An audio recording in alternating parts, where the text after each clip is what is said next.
नमस्कार। गुरुवार में हम प्रवेश कर चुके हैं। इस हफ्ते हमारे मार्केट्स के लिए ये आखिरी कारोबारी दिन रहेगा, लेकिन पावर ब्रेकफास्ट में इंटरनेशनल मार्केट से किस प्रकार के हैं संकेत। नमस्कार, स्वागत है आप सभी का। आपके साथ मैं हूं नेहा आनंद। आइए जान लेते हैं कि फिलहाल एशियन मार्केट से डाउ नैस्डैक फ्यूचर्स से कैसे संकेत हैं। तो शुरुआत तो अच्छी नहीं हुई है। लाल निशान में एसजीएक्स निफ्टी 20 अंकों की कमजोरी के साथ ट्रेड करता दिख रहा है। डाउ नैस्डैक फ्यूचर्स पर नजर डालें तो कुछ लाल निशान में ही डाउ फ्यूचर्स 38 अंकों की कमजोरी के साथ ट्रेड कर रहा है। नैस्डैक फ्यूचर्स अपने आप को टिकाए रखने का भरसक प्रयास कर रहा है। फ्लैट दायरे का ट्रेड यहां पर देखने को मिल रहा है। दूसरे एशियन मार्केट्स पर नजर डालें तो निकेल लगातार अच्छी स्ट्रेंथ दिखाने के बाद, पिछले कुछ दिनों में अच्छी मजबूती के साथ खुलने के बाद आज 45 अंक नीचे खुला है और यहां पर कमजोर कारोबार दिख रहा है। और बाकी जितने एशियन मार्केट्स भी खुले हैं उसमें भी हम देख रहे हैं ऑलमोस्ट नेगेटिव ओपनिंग ही सामने नजर आ रही है। लेकिन कल हमने अच्छी खासी रौनक और चमक लौटते हुए कमोडिटी बाजार में देखी। सोना $2000 के ऊपर अपने आप को टिकाए हुए, इनफैक्ट $2043 तक हमने इसे कल जाता हुआ देखा। चांदी वंस अगेन 1 साल की ऊंचाई पर बरकरार है। कच्चा तेल 2.5 से 5 महीने के ऊपरी स्तर पर कर रहा है कारोबार। तो क्या कुछ हुआ है अंतर्राष्ट्रीय बाजारों में, इतनी उठापटक क्यों दिख रही है, कौन से डेटा पॉइंट्स आए हैं, उन्हें समझे कैसे? पूरी डिटेल लेकर दीपांशु हमारे साथ इस वक्त स्टूडियो में जुड़ चुके हैं। दीप, कल इवेंट के लिहाज से बहुत महत्वपूर्ण दिन था, बहुत इंपॉर्टेंट डेटा आए, मूड सुधरा फिर बिगड़ा और आज हम देख रहे हैं उसकी रिफ्लेक्शन दिख रही है एशियन मार्केट्स में। क्या हुआ है? जो फाइनली बड़ा ट्रिगर आना था बाजार के लिए वो आ गया और वो महंगाई को लेकर था। बट महंगाई पर बाजार ने कम रिएक्ट किया। जो फेड बैठक के मिनट्स आए उस पर ज्यादा रिएक्शन आते हुए दिखा, इसलिए आप थोड़ी सुस्ती है इस समय ग्लोबल मार्केट्स में, थोड़ा उतार चढ़ाव देख रहे हैं। तो क्या क्या हुआ है वो मैं आपको बता देता हूँ। वॉलेटिलिटी काफी थी। 3 दिनों पहले से हम देख रहे थे 200 पॉइंट की रेंज में कारोबार हो रहा था। कल 300 पॉइंट की रेंज में डाउ में कारोबार हुआ, बट बहुत ज़्यादा वॉलेटिलिटी हुई, काफ़ी सारा उतार चढ़ाव हुआ। एक बार बड़ी गिरावट आई, फिर बहुत बढ़िया रिकवरी है, उसके बाद दोबारा गिरावट आई। बट एंड ऑफ ट्रेड आपने 40 अंक नीचे डाउ को देखा है। हालांकि दिन की ऊंचाई से देखेंगे तो करीब 200 अंक नीचे फिसल कर बंद हुआ है। नैस्डैक यहाँ पर कमजोरी बरकरार है, एक बार फिर से कमजोर था। लगातार तीसरे दिन नैस्डैक में आपने गिरावट देखी है और कल 0.9% तक नैस्डैक आपको फिसलते हुए दिखा था। मिड और स्मॉल कैप्स में भी आपको गिरावट अच्छी दिखी। तो बाजार की ब्रेथ जो है वो कल अच्छी नहीं थी अमेरिकी बाजार के। और ये इसके बावजूद कि जो आपका महंगाई का डेटा आया है वो तो अनुमान से काफी बेहतर आपको आते हुए दिखा था, इसके बावजूद बाजार फिसलते हुए दिखे। तो पहले महंगाई की बात करते हैं, कैसा रहा आपका डेटा। मार्च में महंगाई 6% से गिरकर 5% पर आई, यही अनुमान हमने 5.2% का लगाया था। तो काफी शार्प गिरावट आई है। दिसंबर 2021 के बाद आप सबसे कम महंगाई का आंकड़ा देख रहे हैं, तो वहां से राहत की बात तो डेफिनेटली आपको आती हुई दिखी है जहां तक महंगाई का सवाल है। कोर महंगाई ये 5.5% से बढ़कर 5.6% पर आई है, पर ये अनुमान लगाया हुआ था बाजार ने, तो इससे भी आपको कोई सरप्राइज नहीं मिला। एनर्जी इंडेक्स में आपने 3.5% की गिरावट देखी है। फूड प्राइसेस में आपका कोई बदलाव नहीं हुआ था। हाउसिंग इंडेक्स में भी जो बढ़त है वो अनुमान से थोड़ी कम ही रही है। तो ओवरऑल इन 3 की फैक्टर्स की वजह से महंगाई पर हमने राहत डेफिनेटली आती हुई देखी है। बट बाजार ने इस पर ज्यादा रिएक्ट नहीं किया या उतना पॉजिटिवली रिएक्ट नहीं किया जितना आप एक्सपेक्ट कर सकते हैं। वो इसलिए क्योंकि इसके साथ ही फेड बैठक के मिनट्स भी आए थे और ये फेड पॉलिसी तब हुई थी जब 2 हफ्ते पहले ही आपके लिए एसवीबी बैंक का कोलैप्स हुआ था और फिर पूरा बैंकिंग संकट शुरू हुआ था। तो इस पॉलिसी में सबसे बड़ी बात निकलकर जो आई है, पॉलिसी बैठक के मिनट्स में सबसे बड़ी बात जो निकलकर आई है वो यही है कि बैंकिंग सेक्टर की चिंता आपके सामने आ गई है। इनफैक्ट फेड ऑफिशियल्स का मानना है कि ये जो बैंकिंग संकट शुरू हुआ है इसकी वजह से इस साल मंदी आ सकती है। Towards end of year mild recession का वो अनुमान लगा रहे हैं। तो यहां से फिर आपको डर आते हुए दिखा और एस्टिमेट यह है कि मंदी शुरू होगी, उसके बाद संभलने के लिए या रिकवरी के लिए आपको 2 साल लग सकते हैं। तो इसी साल बैंकिंग संकट की वजह से मंदी शुरू हो सकती है और फिर उसकी रिकवरी में 2 साल लग सकते हैं। तो यहां से बाजार में एक डर आपको बैठते हुए दिखा। साथ ही एक प्रोजेक्शन किया गया है कि 2023 में जीडीपी सिर्फ 0.4% रह सकती है। पहले ये अनुमान 2.2% का था। तो एक शार्प गिरावट आपको जीडीपी में आती हुई दिख सकती है। ये दूसरा चिंता का वजह बनते हुए दिखा। हालांकि 1-2 अच्छी चीजें भी आई फेड मिनट्स में लेकर। पिछली बार रेट्स उन्होंने जरूर बढ़ाए थे, बट वो एक्सपेक्ट कर रहे हैं कि अब आने वाले समय में जो कोर महंगाई है, कोर इन्फ्लेशन है, जो पिछली अभी भी बढ़कर आया है, उसमें आपको एक तेज गिरावट आते हुए दिख सकती है। तो 1-2 अच्छी चीजें आई हैं, बट एसेंशियली ये जो बैंकिंग संकट की बात करी है और उसका फिर मंदी लाने का जो कारण बन सकता है, इसकी वजह से बाजार में डर फैला और यहां पर रिएक्शन आपको ज्यादा आते हुए दिखा है। इन्फ्लेशन डेटा पर कम रिएक्शन रहा। सरप्राइजिंगली हालांकि इन्फ्लेशन आपका तेजी से गिरा है और अब आप संकट से मंदी की भी बात कर रहे हैं, फिर भी फिलहाल अगर आप देखेंगे तो 70% जानकार अभी भी मान रहे हैं कि अगली पॉलिसी में 1/4% की बढ़त हो सकती है फेड की तरफ से। तो वहां पर एस्टिमेट्स में ज्यादा बदलाव नहीं हुआ है। अब आने वाले दिनों में फिर से होता है या नहीं देखना पड़ेगा।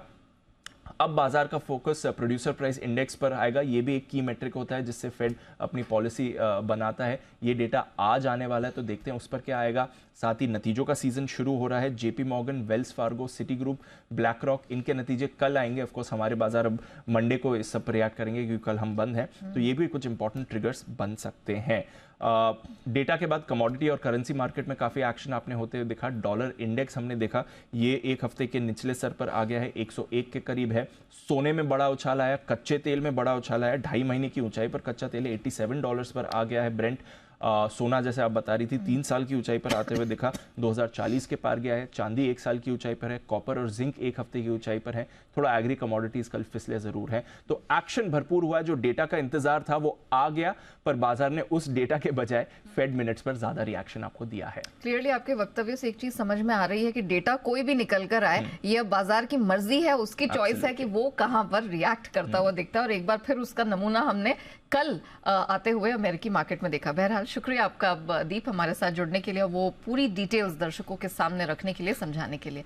आइए आगे बढ़े, उससे पहले देख लेते हैं कि एफआईआईज डीआईआईज का प्रदर्शन किस प्रकार का रहा है। कल के सत्र में संस्थागत निवेशकों ने किस प्रकार का प्रदर्शन दिखाया। तो हमने हाल फिलहाल में देखा है कि जो घरेलू संस्थागत निवेशक हैं उनकी तरफ से कुछ बिकवाली ही लगातार हाथ लगी है। 225 करोड़ के आसपास की बिकवाली का आंकड़ा वहां से निकल कर आया है। लेकिन हम देख रहे हैं भरोसा लौट रहा है घरेलू विदेशी संस्थागत निवेशकों का। 1900 करोड़ से अधिक की खरीदारी हमने वहां पर लौटते हुए देखी है।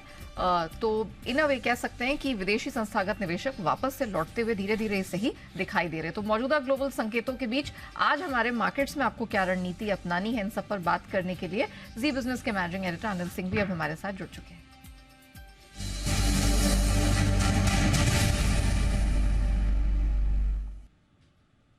सर मॉर्निंग, अमेरिकी मार्केट्स में बहुत उठापटक देखी और फेड मिनट्स ने मूड बिगाड़ने का काम किया। क्या लगता है सर, आज भी क्या उसका इम्पैक्ट दिखेगा? हमारे मार्केट्स क्या उसके अनुरूप रिएक्ट करेंगे? और अगर ऐसा होता है तो निफ्टी, बैंक निफ्टी क्या लेवल्स ध्यान में रख के चलें?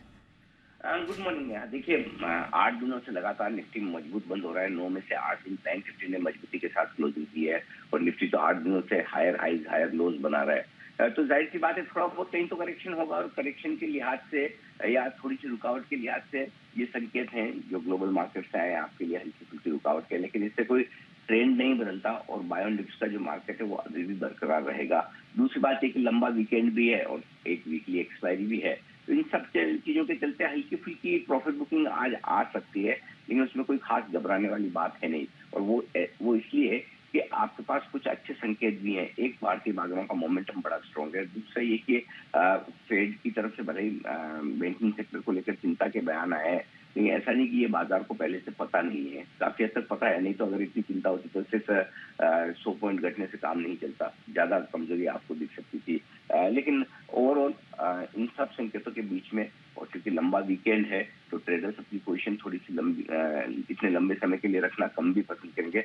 उस लिहाज से करेक्शन में एक मौका मिले तो खरीदारी करनी चाहिए। और खरीदारी करने के लिए बढ़िया जगह जो है नया वो है 17,750 से लेकर 17,650 से लेकर 17,725।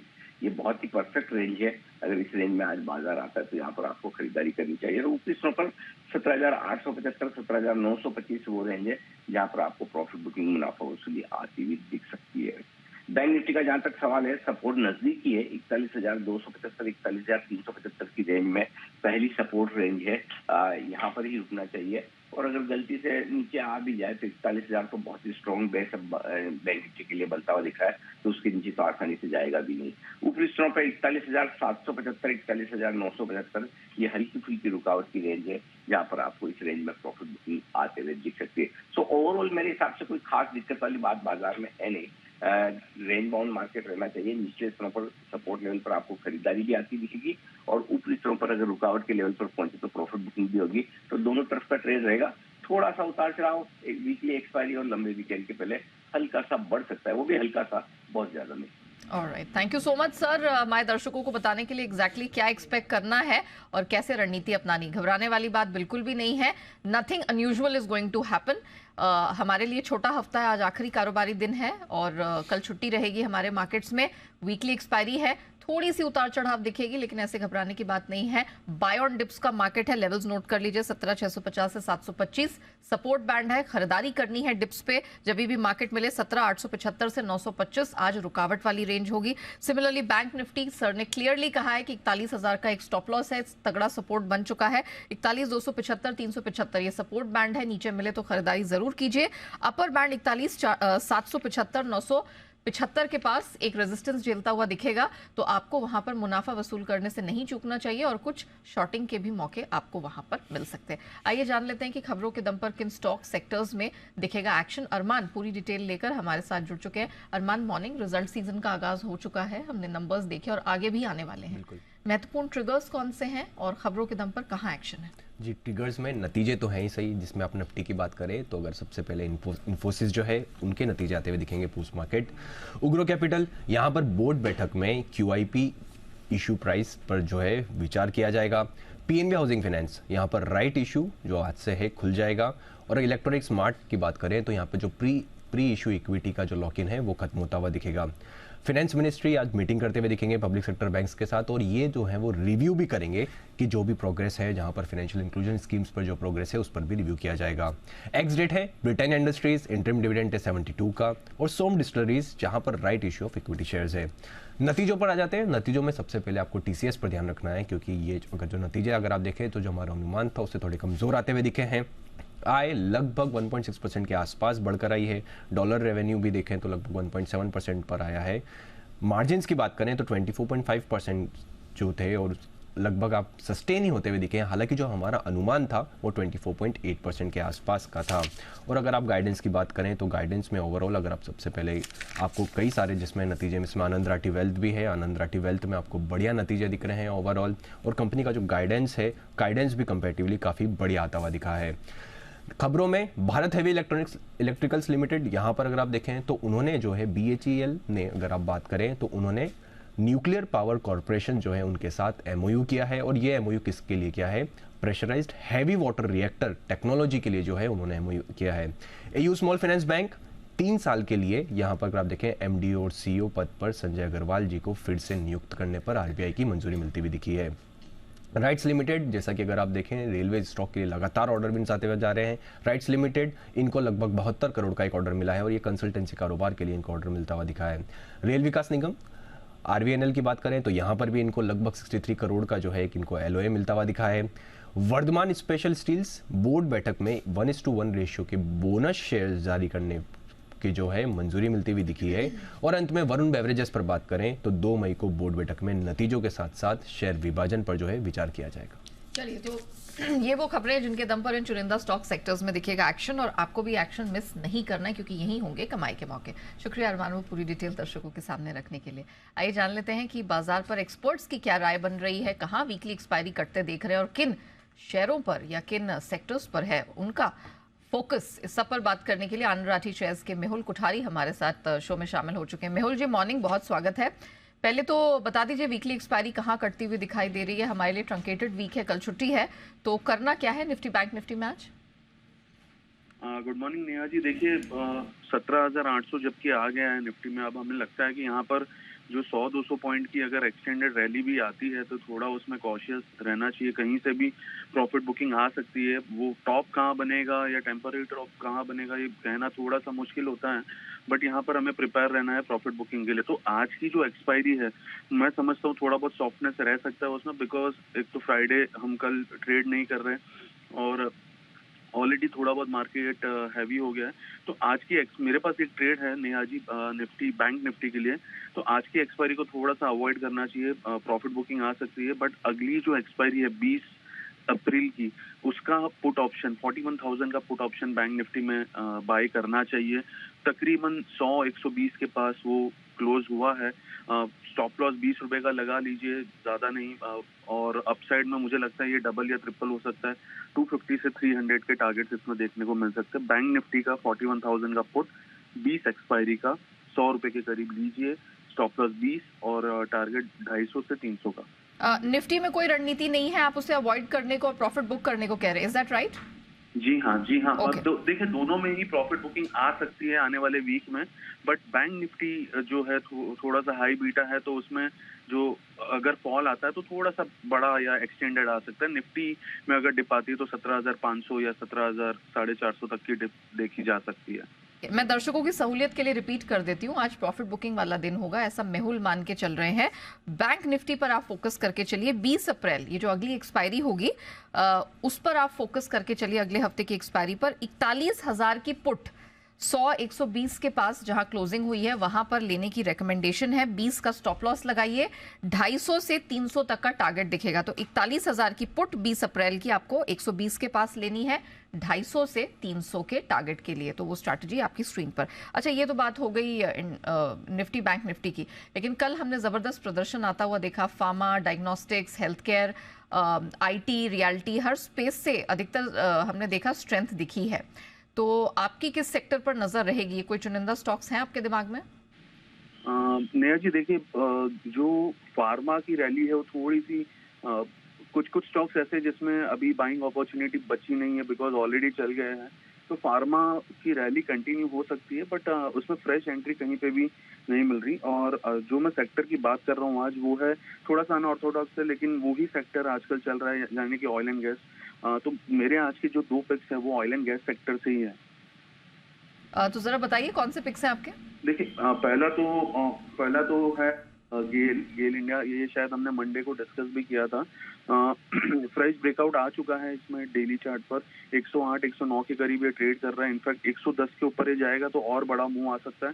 तो गेल को यहाँ पर 108 109 के बीच में बाय करना है। इस 102 के स्टॉप लॉस है और अपसाइड टारगेट रहेगा नेहा जी 120 का।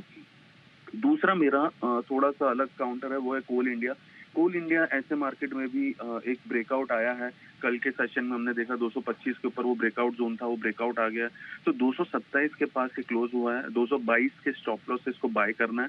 अपसाइड टारगेट रहेगा 237 का। ओके, मैं दर्शकों के लिए रिपीट कर देती हूँ, गेल पर करिएगा फोकस, 108 के पास लेने की सलाह, 120 का टारगेट, 102 का स्टॉप लॉस।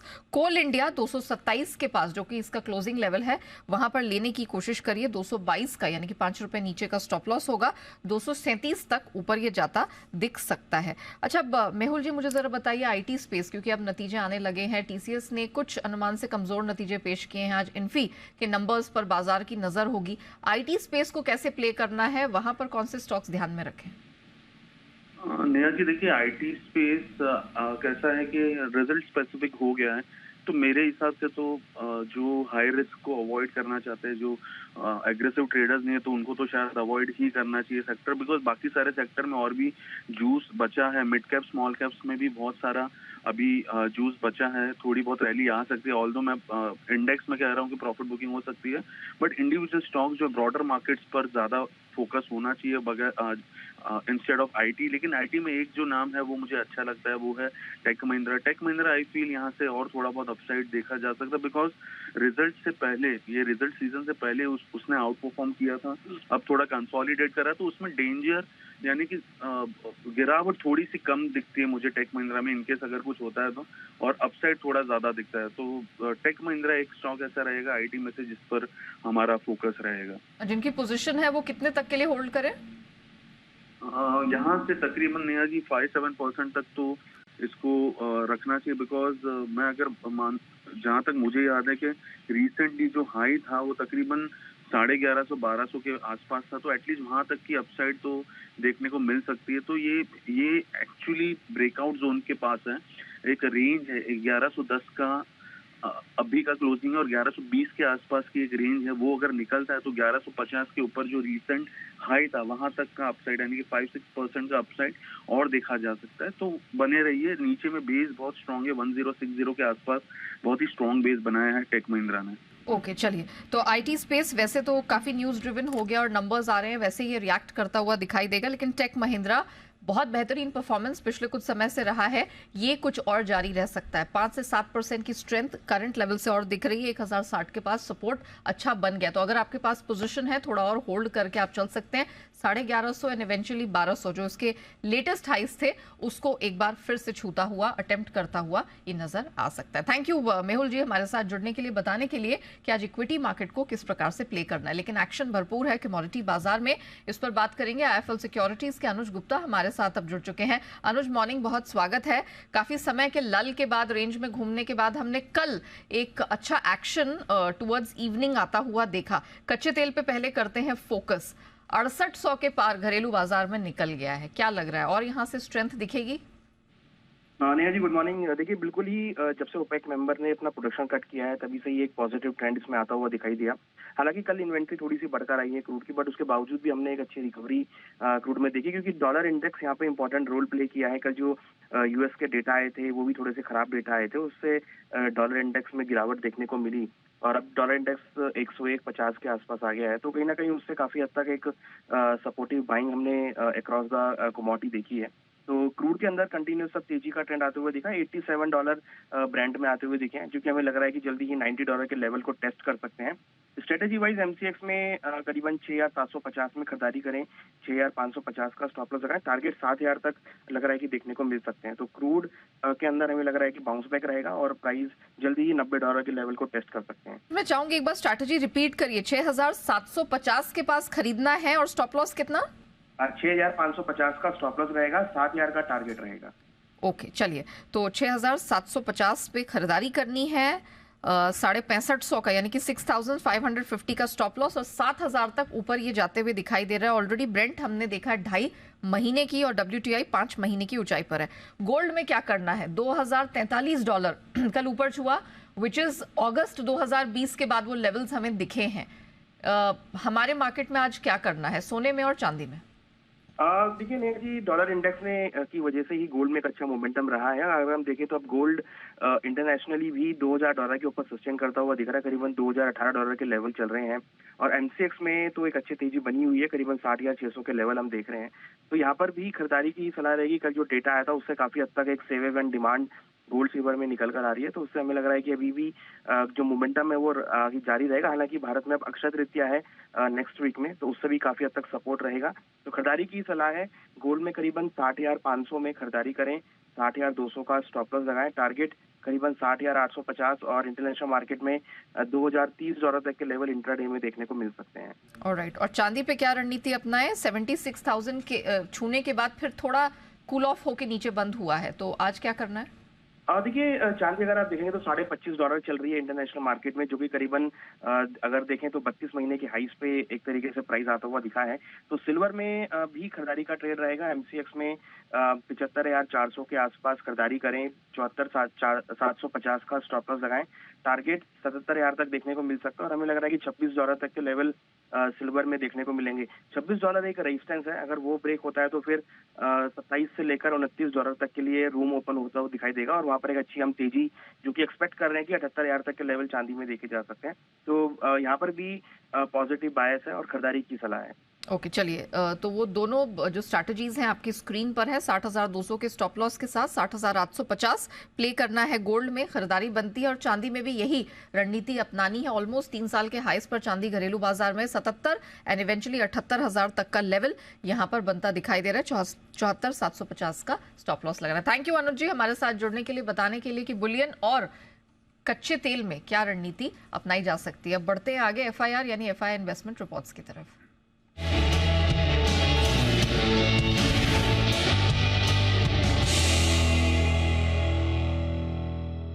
तो किन शेयरों पर फॉरेन ब्रोकरेजेस की है नजर, जानने के लिए सीधे चलते हैं अरमान के पास। अरमान, मॉर्निंग, बताइए जी। कई सारी रिपोर्ट्स आती हुई दिखी है, जिसमें अगर आप देखें TCS पर कई सारी रिपोर्ट्स है, जिसमें अगर आप CLSA की बात करें तो वो मेंटेन कर रहे हैं, आउट परफॉर्म टारगेट रख रहे हैं 3550 का। वहीं अगर आप JP Morgan की बात करें तो वो अंडरवेट जो है वो मेंटेन कर रहे हैं, पर टारगेट जो है वो घटा रहे हैं, 2750 से घटाकर 2700 का कर रहे हैं। और अगर आप सिटी की बात करें तो वो भी TCS को सेल जो है वो मेंटेन कर रहे हैं और टारगेट वो भी घटा रहे हैं, 30 से घटाकर 3000 का कर रहे हैं। वहीं मैक्वायरी की अगर आप बात करें तो वो भी आउट परफॉर्म जो है वो मेंटेन कर रहे हैं और टारगेट जो है वो 45 10 का दे रहे हैं।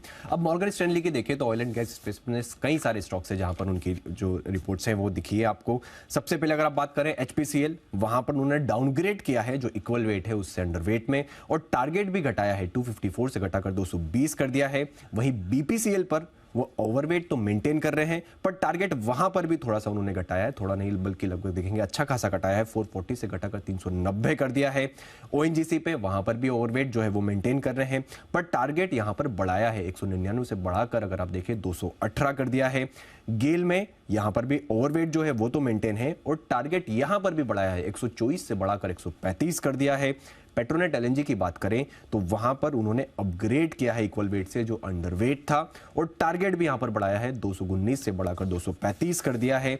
उसी के साथ साथ ऑयल इंडिया की अगर आप बात करें तो वहां पर मॉर्गन स्टैनली जो है वो ओवरवेट तो मेंटेन कर रहे हैं, और यहां पर टारगेट यहां पर भी बढ़ाया है, 323 से बढ़ाकर आप देखें 340 के आसपास कर दिया है। और अंत में अगर आप बात करें HSBC की, रेनबो चिल्ड्रंस मेडिकेयर पर इनिशिएट करी है उन्होंने कवरेज, और टारगेट दे रहे हैं 1025 का, अगर आप मौजूदा भाव देखेंगे 730 का है।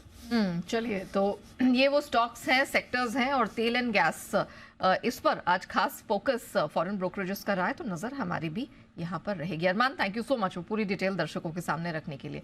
आइए इसी के साथ पावर ब्रेकफास्ट को हम यही रैप अप करते हैं, लेकिन आपको बने रहना है जी बिजनेस के साथ।